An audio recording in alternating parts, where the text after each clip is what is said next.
Salut l'équipe! Aujourd'hui, on se retrouve pour une nouvelle vidéo. On va vous présenter notre budget mensuel en Thaïlande.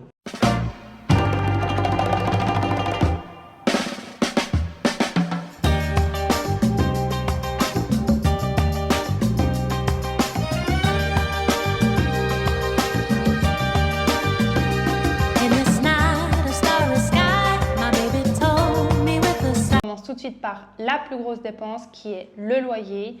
À savoir que nous, on a une petite fille, également un chien. Il y a énormément de peine à trouver un logement où les chiens sont acceptés. Là, actuellement, on a réussi. Donc, franchement, on est super contents.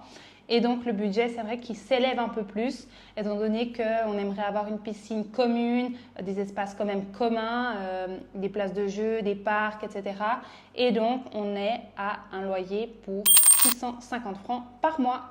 Donc, dans ce loyer, il faut savoir qu'on a une maison avec 4 chambres. Oui. 4 chambres qui sont climatisées et qui ont des lits king size.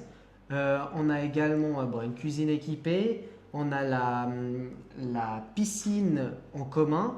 Donc, on peut profiter de la piscine sans pour autant avoir tous les frais liés à la piscine. Alors, on poursuit logiquement avec une dépense annexe au loyer, mais qui vient s'ajouter en quelque sorte à notre loyer, c'est-à-dire 150 francs pour l'eau et l'électricité.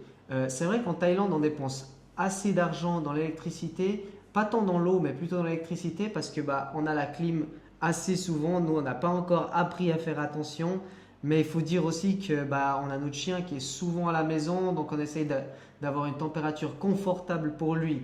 Donc voilà, on dépense assez d'argent dans l'électricité, mais en même temps, voilà, on l'utilise pas mal, quoi. À ne surtout pas négliger lorsque vous voyagez et surtout pour nous lorsqu'on vient en Thaïlande, c'est les assurances santé. À savoir que nous, on a une assurance santé globale et pour notre fille, on a pris plus les dents parce que c'était notre choix tout simplement. Et donc, on est à 200 francs par mois pour nous trois. Donc franchement, c'est beaucoup moins qu'en Suisse et donc on est assez pour le moment satisfait. Et puis en plus, contrairement à la Suisse, on est couvert au premier euro. Oui. Alors c'est vrai que pour de la petite médication, on va devoir souvent avancer les frais et ensuite on transmet notre facture sur l'application et eux nous remboursent. Tandis s'il y a une situation urgente, là ils vont… en gros, ils communiquent avec l'hôpital. Je ne sais pas trop comment ça se passe, mais on n'a pas besoin d'avancer les frais, quoi. Si jamais, on pourra vous faire une vidéo détaillée sur quelle assurance on a opté, etc. Et ensuite, tout ce qui est lié aux activités au voyage, ça c'est une grosse dépense. C'est vrai que nous, on calcule 500 francs par mois. Dans ça, il va y avoir les massages, les journées à la plage, les excursions, en fait tout ce qui englobe le voyage. Par exemple, les ferries également. Et voilà, après, s'il nous reste un petit peu sur ce budget, on le met de côté pour les futurs voyages. Mais c'est vrai que c'est une grosse dépense et c'est 500 francs par mois. Et heureusement, c'est que pour nous deux, étant donné que la petite ne paye pas la plupart des activités. Une des dépenses qu'on a le plus rentabilisées, c'est l'achat de notre voiture.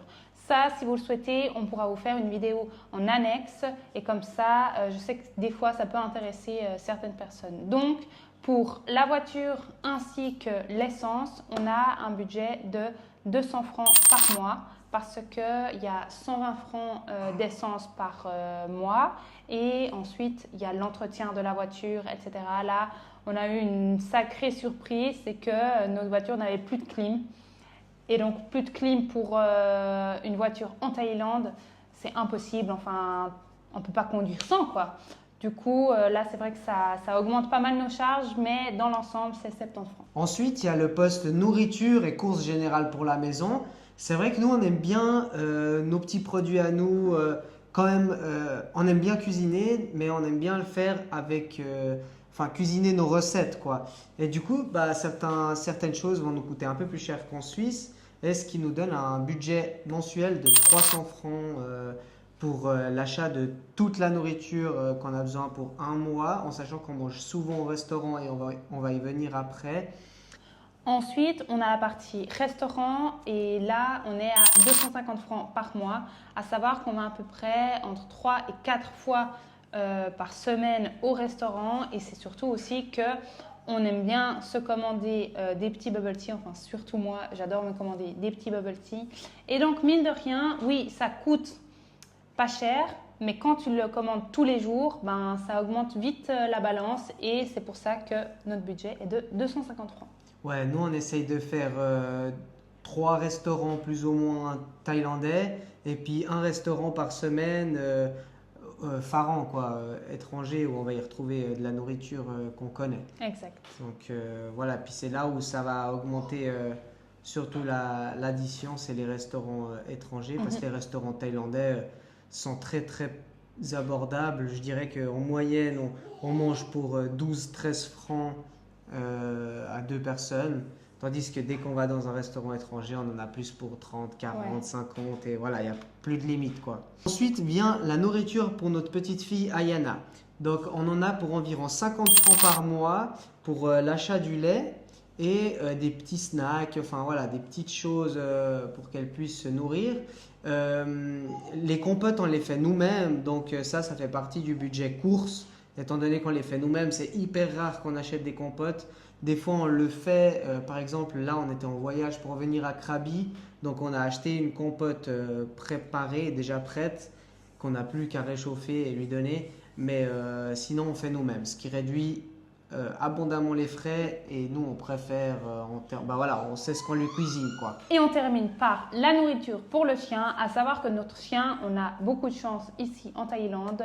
On peut se permettre de lui donner du poulet, chose qu'en Suisse, je vous assure qu'on ne le faisait pas parce que le prix du poulet était relativement beaucoup plus cher. Donc, il mange du poulet plus des croquettes avec des petits snacks par-ci par-là et c'est un budget de 50 francs par mois. Ouais, juste pour que vous vous rendiez compte, hein, là, plus ou moins pour le poulet, on est à 2 francs le kilo. Oui. Et chez nous, je pense qu'on était à 15, 14 francs le kilo. Donc, c'est vrai qu'on s'est dit, bah, autant lui donner des vraies protéines, lui cuisiner un petit peu de poulet dans de l'eau. Et puis, comme ça, on lui donne du poulet. On trouvait que c'était une bonne solution. Ce qui nous fait un total de 2350 francs par mois pour notre petite famille. Nous, on trouve que c'est un budget très raisonnable étant donné qu'on a un style de vie qui nous convient et qu'on peut souvent aller au restaurant, souvent se faire des petits plaisirs. Donc voilà, toi, tu veux rajouter quelque chose? Ben, si un autre sujet vous intéresse, n'hésitez pas à nous le dire en commentaire et on se ferait un plaisir de vous y répondre.